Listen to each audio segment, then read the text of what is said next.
Bon dia. A Barcelona el matí comença aviat, si tens gos. Ell fa exercici i jo faig veure que també. Podríem parar quan estiguem cansats, però no coincidim mai.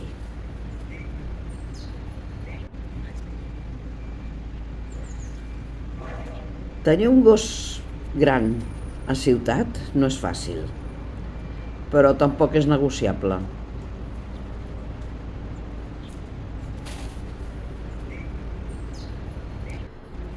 De vegades el Pal decideix socialitzar. Ell no distingeix. Persones són persones.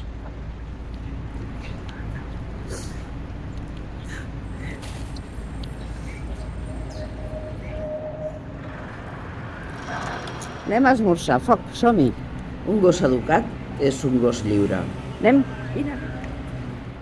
I una mica menys egoista que nosaltres. Després esmorzem com qualsevol veí del barri. Fins una altra.